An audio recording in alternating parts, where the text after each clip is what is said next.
In this video, you want to determine the singular and ordinary points of the given differential equation. You then want to classify each singular point as regular or irregular. So let's begin by determining the singular and ordinary points.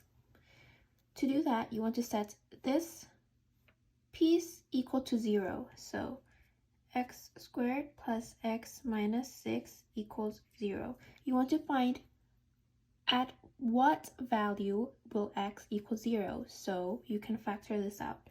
X will be equal to minus 2 and x plus 3. Okay?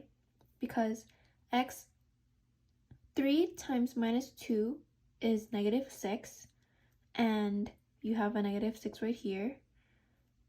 3 minus 2 is 1, and you have an imaginary 1 right here, which is why this factors out to this. So x is equal to 2, and x is equal to negative 3. Okay, these two values will be the singular point.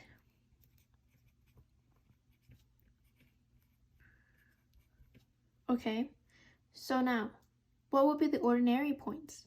The ordinary points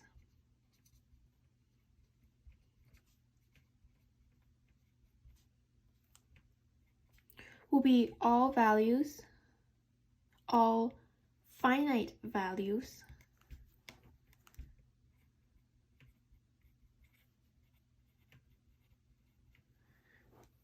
not equal to the singular points. So not equal to 2 and negative 3, okay? Now, let's put this information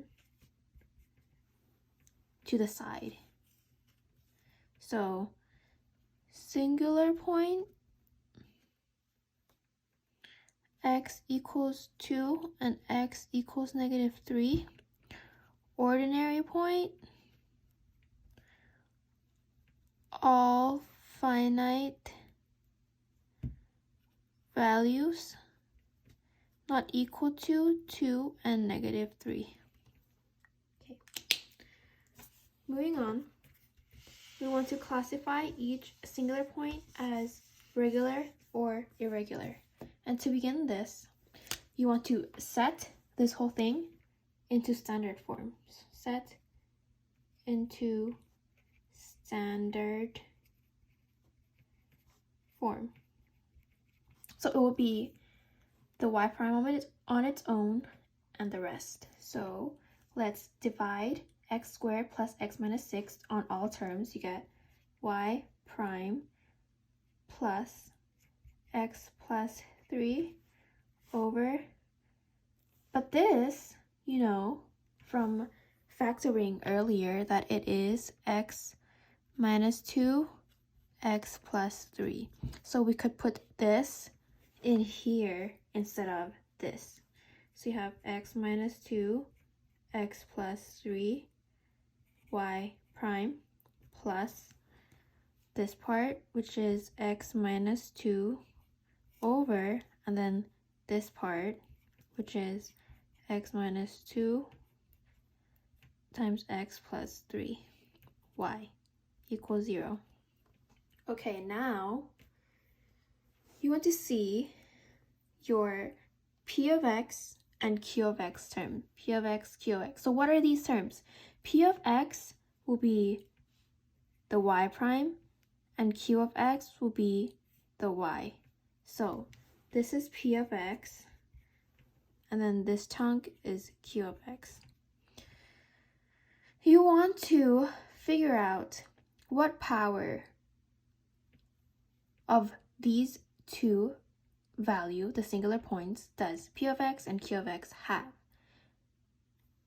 If the power of p of x is less than or equal to 1, and the power of q of x is less than or equal to 2, then you have a regular single point.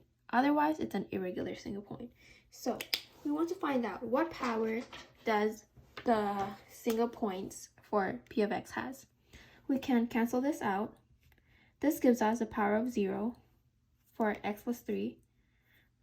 And then x minus 2 is given the power of 1. Okay, so for p of x, the condition holds true because the power of p of x, which is x minus 2 and x plus 3, both of these are less than or equal to 1. Okay, now you go to q of x. Cancel this out, you can cancel this out, you are left with 0 for this one and then 1 for this one. So for q of x, this condition also holds true because the power of the single points for q of x is less than or equal to 2, because this is 0 and this is 1. 0 and 1 are both less than or equal to 2. So it holds true for both. Therefore, x equals 2 and x equal -3. Both of these have regular single points.